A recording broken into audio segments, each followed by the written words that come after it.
Facility is experiencing multiple Pewter and Euclid containment breaches. Full site lockdown initiated. Hello everybody, I'm Fame427 and welcome back to Scrap Mechanic. Now, hope you enjoyed that little scene in the beginning. I quite enjoyed making it, but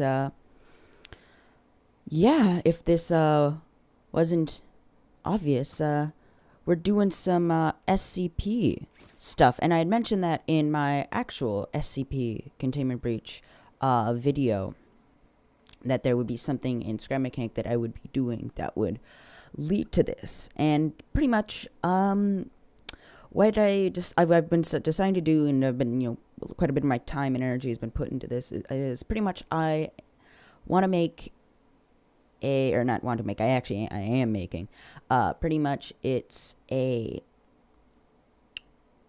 SCP containment breach thing where pretty much you have particular rooms or sections of the complex from the original SCP containment breach game recreated in Scrap Mechanic that then you can weld together. So pretty much you can make your own layout.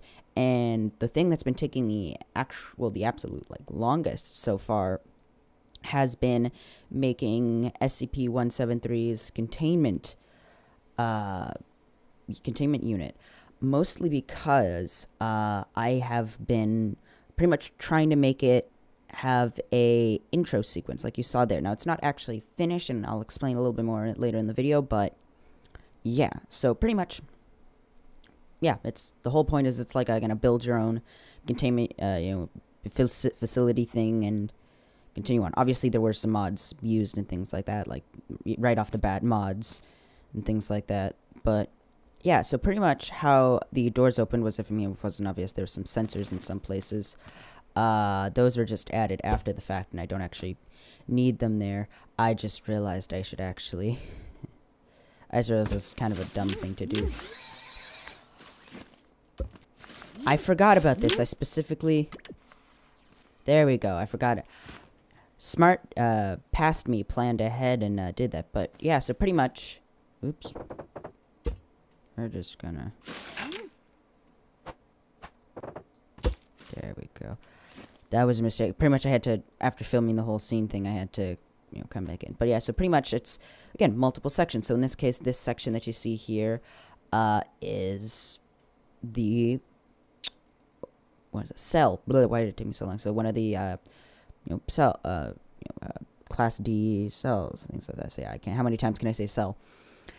And so how it works pretty much is, let me cut away some of this stuff here.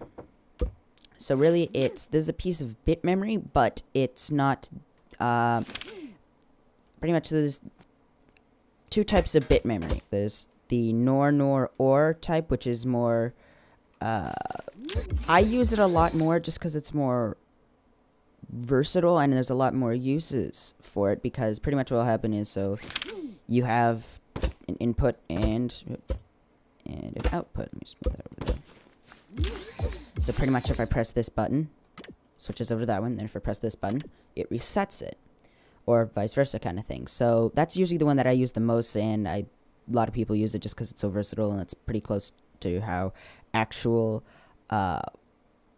memory in real life works. But there's also a different type of memory, and I'm probably going to end up recreating it incorrectly, but it's exclusive, and pretty much what it does is it creates a circuit, and that's what this is. Now the reason why there's an extra block here, I think it's actually this one, is because that is, no, that's, which one is the AND gate? No, wait, no, yeah, it had to be an exclusive, but pretty much how it is that this is a tick generator, and I know I could have used, I tried using the, one of the modded buttons that was like the one tick button, but it just ended up causing a lot of problems, and it didn't want to work with the, in-game logic blocks, so I had to go back to a bulkier, vanilla version. So pretty much this creates a one tick pulse, and one thing that is very important is don't quickly tap E to create a one tick pulse. Just hold it down as if you were to normally hold the button down and so the timer doesn't actually go on for a tick, but there's fuses that make ticks. It's kerfuffling, and it took me a bit to do, but there's a lot of, yeah, pretty much. The reason why, oh Jesus, the reason why this particular piece of memory is used is because this is pretty much the input and the output. So let's just make a. So pretty much how this would work, and I hope I'm gonna do this right. That needs to be an exclusive, or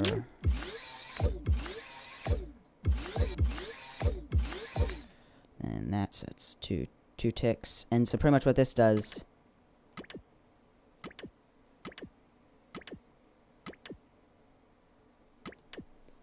Why is that not working?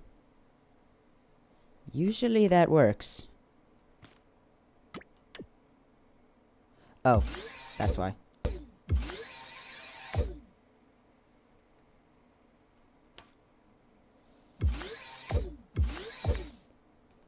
There we go. Okay. Just wanted to double check that. I know I could have shown you in that compact form, but it's easier to show you when it's laid out here. So this is one where you need pretty much 2 inputs or outputs to change it, but with this one, if you have this setup, it is a little bit bigger, and there's only specific uses that this is actually the first time I've actually used this kind of memory, mostly because this one pretty much like I'm not really working on the computer that I mentioned a while ago. That was just like an in-game computer I was making, because really it was just overwhelming. But pretty much like if I was to, like, I can, no matter how much, pretty much I can write to, like, again, like I put right in quotation marks, like write to this piece of memory. It'll stay that way, and then it's the whole, okay, well, this resets it kind of thing. But with this, yep.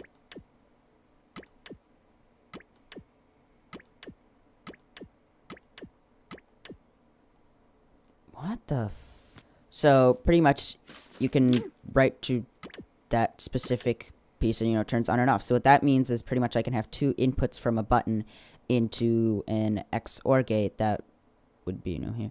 And then it could pretty much activate and turn on and off. I tried to do it with this one, but that just ended up, it was possible, but it just ended up becoming really weird and bulky and overcomplicated. So that was a really long, unnecessary explanation of that took, a lot longer than it should have. But yeah, so that's pretty much how the doors work. And yeah, so it's nice. So get rid of that too. This door is the exact same one. Now this one, these work the same way, except if if I go out here and then I grab the tool gun. Oh, it was on the other side. Whoops. Okay. Pretty much what this is using is, I don't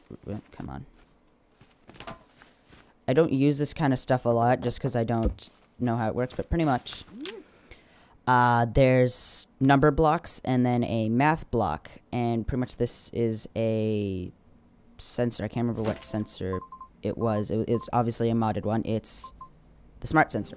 And pretty much what it does is if a player is standing in front of it, it outputs a signal of 5.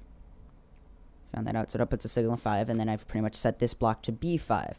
So this way, if it's, okay, if these two are both the same, then send a signal to a AND block, and once you press the button, it'll trigger the door and activate it. That's pretty much how that works. Now, the reason why I did that, and is because since there isn't any inventory system besides, like, the hotbar, or isn't a way to put something into a chest or crate or something and read it.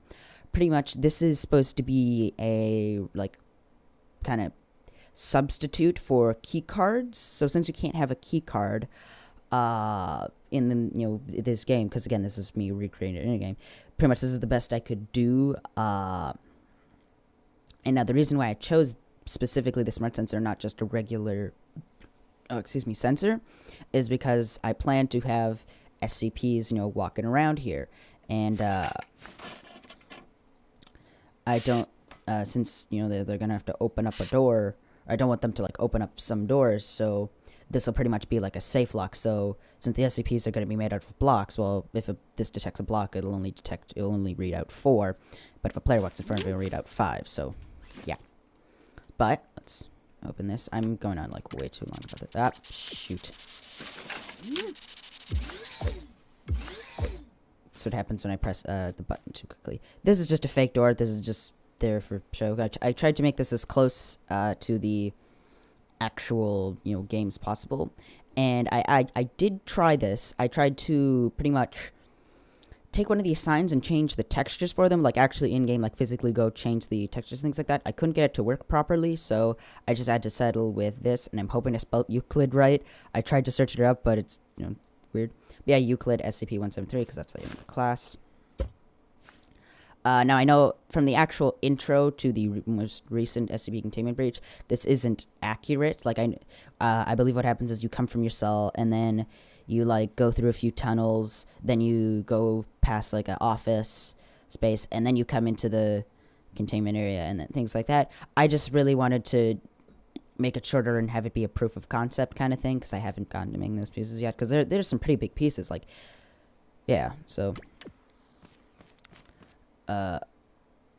but yeah, so, this is obviously SCP's 173 containment unit. This is what's been taking the most time, and it's just so you are aware, it actually is a physical piece. I can go into my lift, and I believe when I do this crazy thing called searching it up, SCP, there we go. So yeah, there's different versions of the SCP. This one I still need to repaint, but here it is.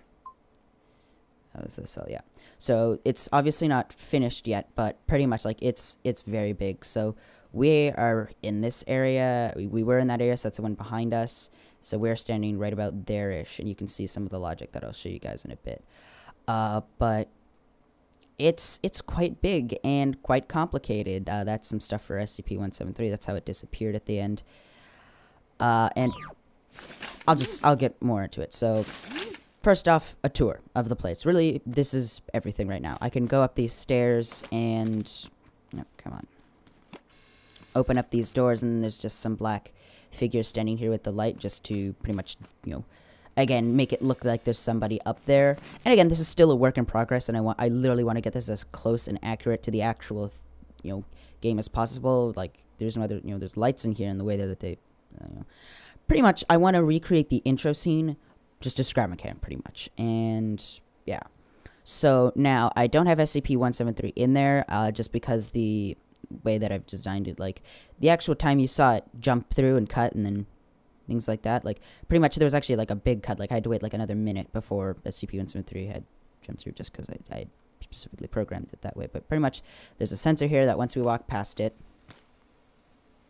these doors open up, and these little guys I made have a walk cycle. And pretty much that's it so far with these guys. And then pretty much after a certain amount of time here, I believe, they will turn off. So let me just, don't want to destroy the entire wall, so let's just wait until they go back. Yeah, it takes a minute. I specifically made it to take a minute because there's other stuff I want to do. Alright. So first off, the doors and how they work. So pretty much there's this system here, and the reason why this was taking so long is because pretty much this is a timer, pretty much the entire cutscene length almost. So once these things fully reset, then like again, everything resets, and as you can see it has. So pretty much how it works is, let's just go through here. So this is for the door. So once you go past the sensor, doors turn on, and then once the doors turn on, it activates this piece of memory, which activates stuff over there. That's for the guys. I'll show you how that stuff over there works first. And then once that is activated, I believe, where is it? Pretty much it's that stuff activates. This is, and then once that activates, this timer goes off.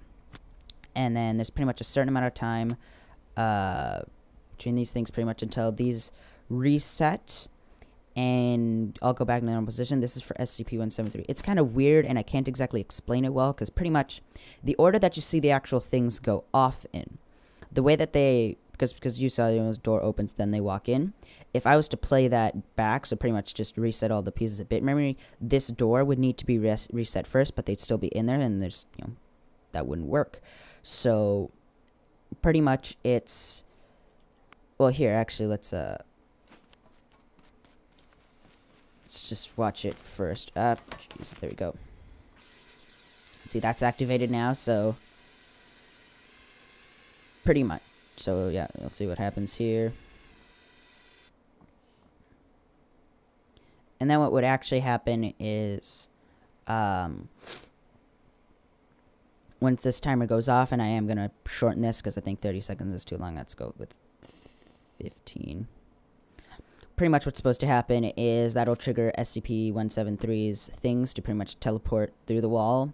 And so you can see that timer got full, so that pretty much you can see how none of these blocks are active. That's what that's resetting, because it's pretty much so. And then you'll see once that timer is done, doors start to close.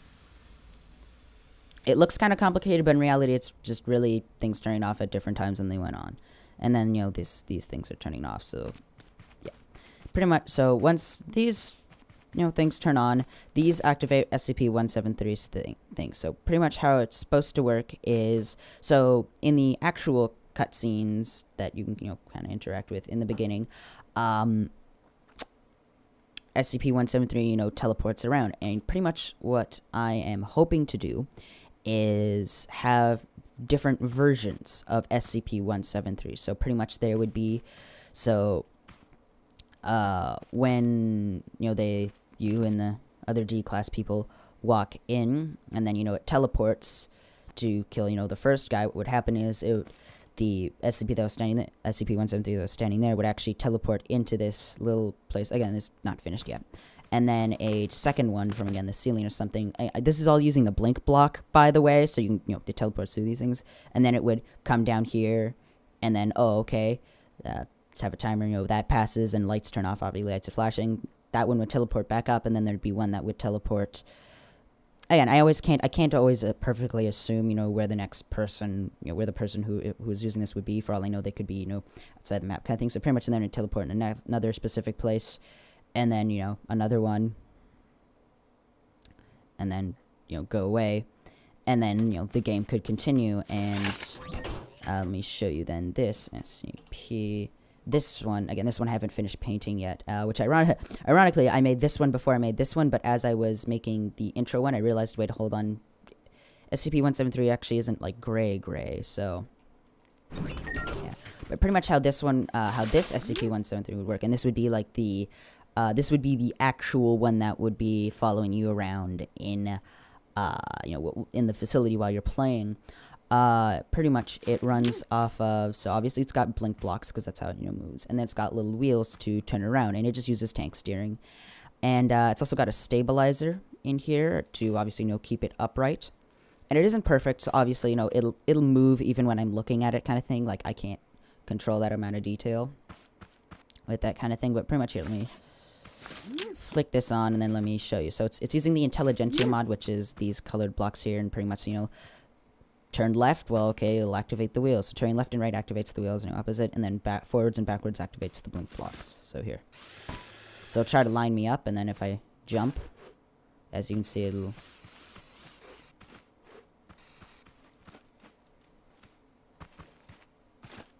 Once I do get out of a certain range, it will stop, and it's obviously not perfect, and I've got to work on it, but...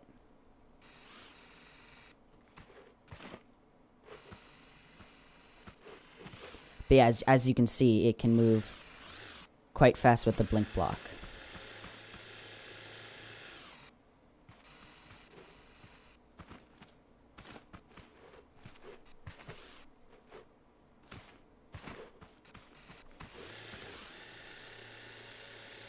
But again, obviously this one isn't perfect, and putting this one in a tight space is going to be pretty hard, and I'm going to have to change it or the spaces and the way that it works, but I'm pretty happy with it. Now the player sensor, like the range sensor thing on there, is obviously, little shorter distance than it should probably be, because it's only 50 blocks, and I just wanted to keep it at 50 blocks just because I knew that if I made it any further, then weird things can happen. But yeah, so again, is it perfectly accurate to SCP containment breach? No, but the point of this is to try to make it as accurate as possible. So yeah, and again, obviously, it's gonna take some time, but I guess I should show you how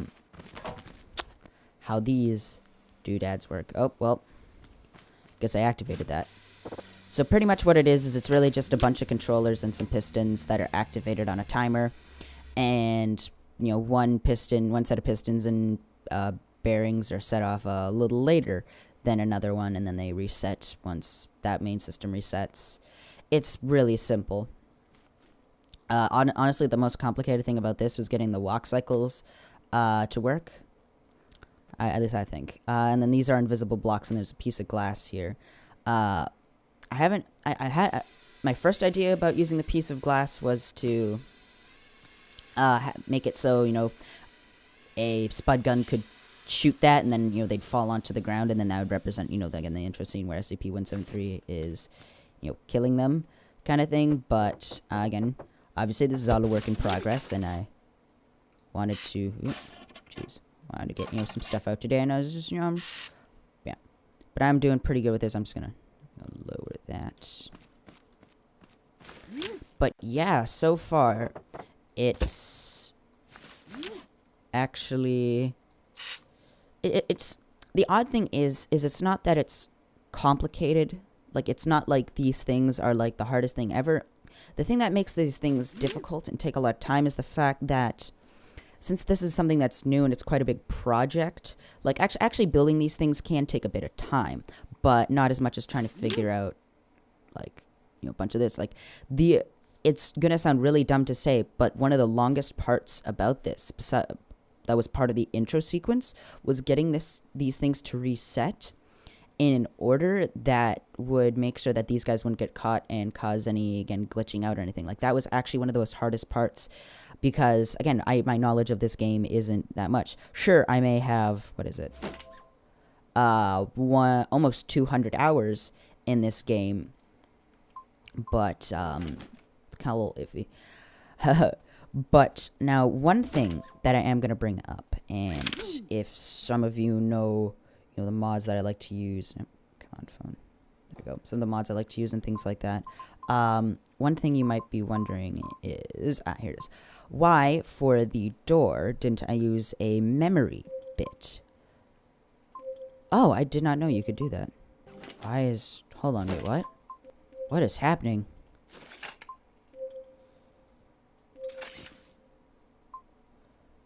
I feel as if something changed, because I'm used to... Oh, it's because shift was held. Okay, sorry, that really confused me for a second. But, yeah, so pretty much the reason why I didn't use that memory bit is because, well, I actually kind of wanted a challenge. And I know that if I used... Pretty much, in this, I wanted to use as little mods as possible and pretty much have the only things that used mods be intro sequences or the SCPs. So that this way, you know, it's...